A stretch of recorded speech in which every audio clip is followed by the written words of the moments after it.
Hello students, this is Bindu Soni. Welcome to SST वाली class. Today's class is about Union Territories.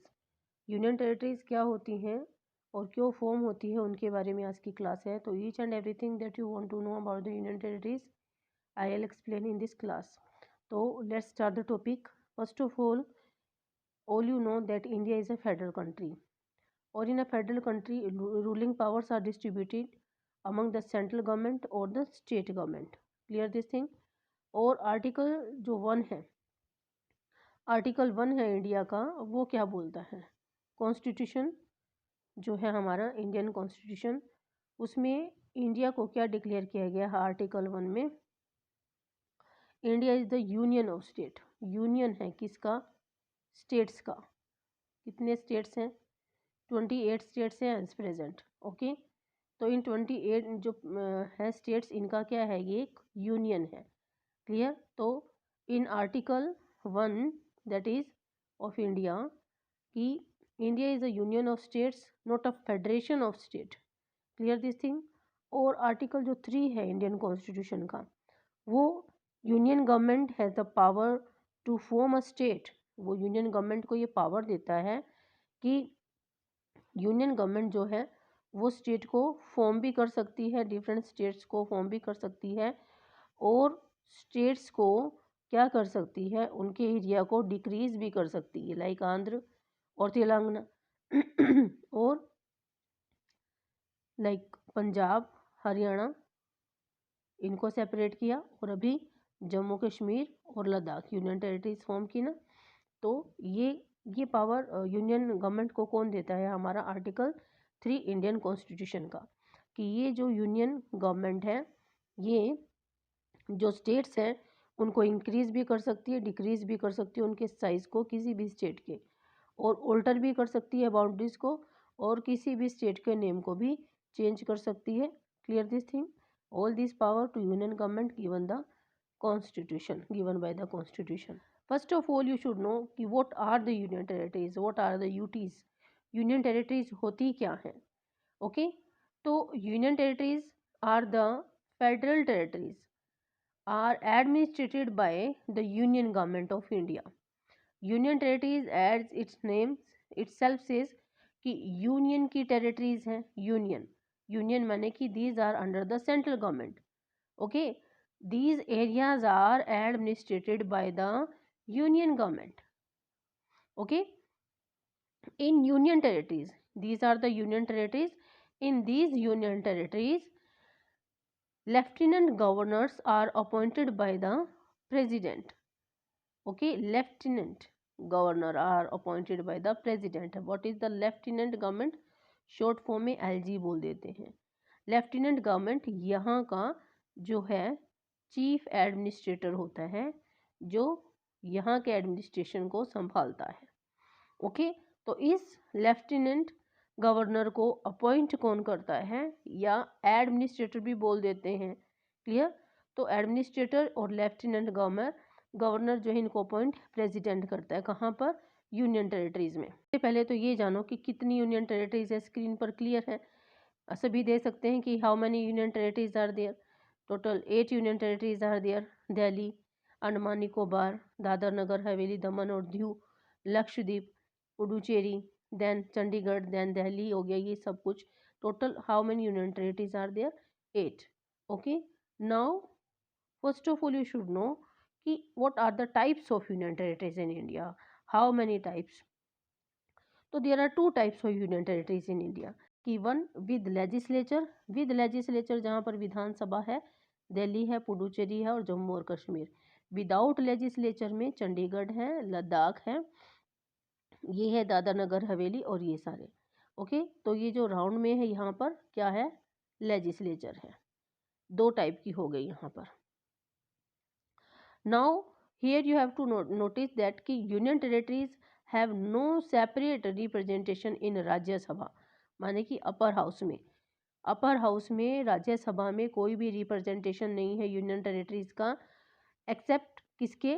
Delhi के, जम्मू और कश्मीर के और पुडुचेरी के. ठीक है, इनकी राज्यसभा सीट्स हैं, दिल्ली की हैं, जम्मू कश्मीर की है और पुडुचेरी की है. बाकी की कोई भी यहाँ पर राज्यसभा में इनका रिप्रेजेंटेशन नहीं है। नंबर 1 थिंग ये भी आपको नोटिस करना है। अब आप कहेंगे why there is a need to be form these union territories, what are the need for union territories in India, कि इन यूनियन टेरिटरीज की जरूरत क्यों है भारत यूनियन टेरिटरीज का। सबसे पहले स्टेट रीऑर्गेनाइजेशन जो एक्ट बना था उसमें इंट्रोड्यूस किया गया। मैंने एक्ट बताया कब इंट्रोड्यूस हुआ था, 1956 में। इसमें रीऑर्गेनाइज किया गया इनको, स्टेट्स को। Now why union territories exist in India, कि भारत में यूनियन टेरिटरीज हैं क्यों, क्या रीज़न है इनके पीछे। तो जो नंबर 1 रीज़न है इसमें सबसे पहला तो पॉपुलेशन का है, कि these union territories have the less population है। बाकी सभी यूनियन टेरिटरीज में सिर्फ एक को छोड़कर, किसको, except for Delhi, union territories have less population and land size as compare to a state. Clear है। तो इसी के साथ there are too small to be independent, ये इतनी स्मॉल है कि इनको ना ही तो इंडिपेंडेंट किया जा सकता है, and are administered by the union government, और इसलिए यहाँ पर यूनियन गवर्नमेंट का रूल है।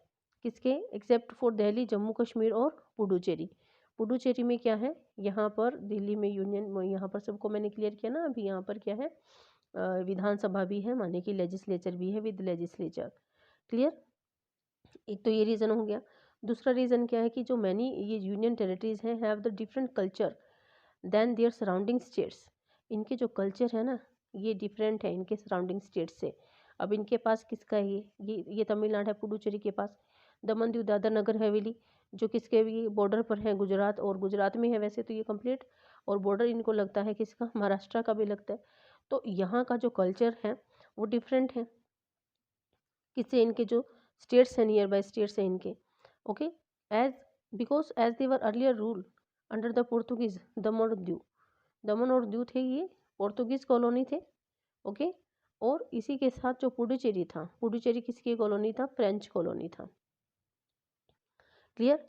तो hence these UTs can't be merge with the surrounding states, इसलिए क्योंकि इनका कल्चर डिफरेंट था, इनके सराउंडिंग स्टेट्स थे, तो they can't be merge with the surrounding, in states में मिलाया नहीं जा सकता था।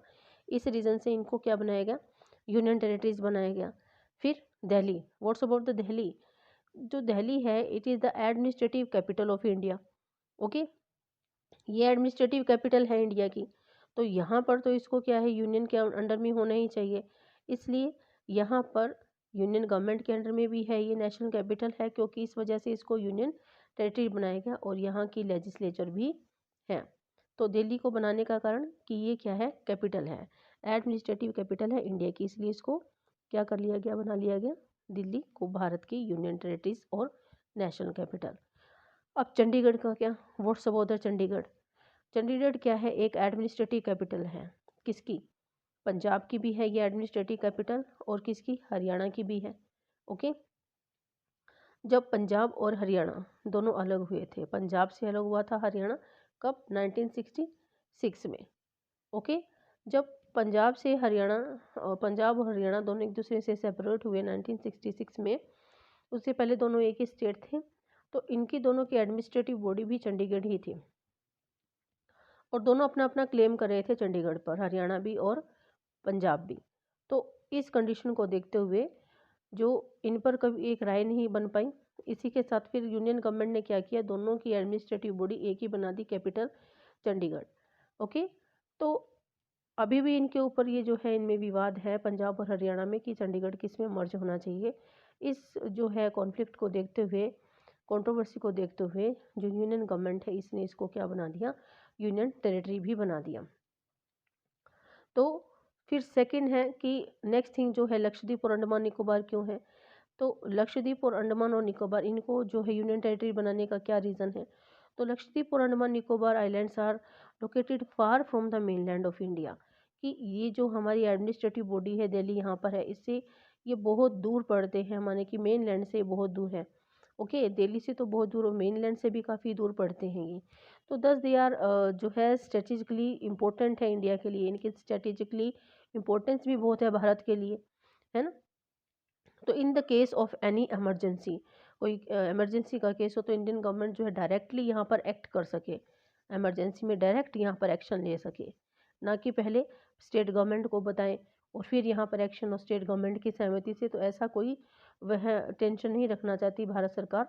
तो इन्होंने इस चीज़ को ध्यान में, क्योंकि ये दूर है तो किसी भी इमरजेंसी में भारत सरकार यहाँ पर तुरंत निर्णय ले सके, इस वजह से इनको क्या है, यूनियन टेरिटरीज बना दिया गया। ओके, ये सभी रीज़न है किसके पीछे, यूनियन टेरिटरीज बनाने के पीछे। Now what's about the Jammu और कश्मीर, की जम्मू और कश्मीर को यूनियन टेरिटरीज क्यों बनाया गया है। आपको सभी को पता है कि 2019 में जो है जम्मू कश्मीर को जो है इसका स्पेशल प्रोविज़न है, आर्टिकल 370 को रिमूव कर दिया था मोदी सरकार ने, और उसमें इनकी जो स्ट्रेटेजिकल लोकेशन है, इस साइड में पाकिस्तान है और इस साइड में चाइना है, उस इम्पोर्टेंस को भी देखते हुए, और क्योंकि पहले से ये जो है कंट्रोवर्शियल पार्ट रहा है भारत का, तो अभी के लिए इसको जो है यूनियन टेरिटरीज बना दिया भारत सरकार ने। 2 यूनियन टेरिटरीज फॉर्म कर दी यहाँ से, एक तो ये लद्दाख आप ब्लू कलर में देख रहे हो, और एक ही जम्मू कश्मीर। यहाँ पर जो है जम्मू कश्मीर में उसको वही स्टेटस दिया है जो कि दिल्ली का है और पुडुचेरी का है। जम्मू कश्मीर विद लेजिस्लेचर रहेगी क्या, लेजिस्लेचर रहेगी क्या, एक यूनियन टेरिटरी, और जो लद्दाख है वो विदाउट यूनियन लेजिस्लेचर, वो विदाउट लेजिस्लेचर रहेगी, जैसे कि चंडीगढ़ है, और दूसरी टेरिटरीज है विदाउट लेजिस्लेचर। लेकिन जो जम्मू कश्मीर है वो दिल्ली और पुडुचेरी के अकॉर्डिंग जो है विद लेजिस्लेचर एक यूनियन टेरिटरी रहेगी। और आने वाले टाइम में जम्मू कश्मीर में जो है विधानसभा के चुनाव हो सकते हैं। जो विधानसभा के चुनाव होंगे वो वैसे ही होंगे जैसे दिल्ली में होते हैं, वहाँ के सीएम है अरविंद केजरीवाल। ओके, और दिल्ली में जो क्योंकि वो दिल्ली एक यूनियन टेरिटरी भी है, तो वहाँ के क्या हैं, एलजी भी हैं। एलजी माने कि लेफ्टिनेंट गवर्नर हैं वहाँ के, और अभी प्रेजेंट में लेफ्टिनेंट गवर्नर हैं वहाँ के अनिल जो बैजल हैं, वो लेफ्टिनेंट गवर्नर हैं, उनको अपॉइंट किया है किसने वहाँ पर, प्रेसिडेंट ने। ओके, और सीएम जो केजरीवाल है उनको अपॉइंट किया है वहाँ की जो लोग हैं वो इलेक्टेड पर्सन हैं। क्यों है ऐसा, क्योंकि वहाँ पर विधानसभा भी है और वो एक यूनियन टेरिटरी भी है। यूनियन टेरिटरी के लिए जो प्रेसिडेंट ने अपॉइंट किया है एलजी अनिल बैजल है, और जो जनता ने इलेक्ट किए हैं किसको, सीएम को, सीएम केजरीवाल को। तो दो यहाँ पर जो है, लेकिन यहाँ पर जो सबसे पावर है वो एलजी की है, क्योंकि that is appointed by the president. Okay, अब ऐसे ऐसे में क्या होता है कि जम्मू कश्मीर में अगर चुनाव होंगे तो वहाँ भी जो है एलजी भी होगा, लेफ्टिनेंट गवर्नर होगा अपॉइंटेड बाय द प्रेसिडेंट, और वहाँ पर इलेक्टेड सीएम भी होगा। क्लियर। अब क्या है, इसमें दोनों में कंट्रोवर्सी चलती रहती है कि यहाँ पर कोई भी अगर डेवलपमेंट नहीं होता जहाँ पर लेजिस्लेचर होती है जिस यूनियन टेरिटरी में, तो वहाँ के जो सीएम हैं और एलजी में जो है तनातनी चलती रहती है। ओके, तो ये एक दूसरे को ब्लेम करते रहते हैं। तो I hope each and everything your query that is related to union territories may be clear. Thank you students.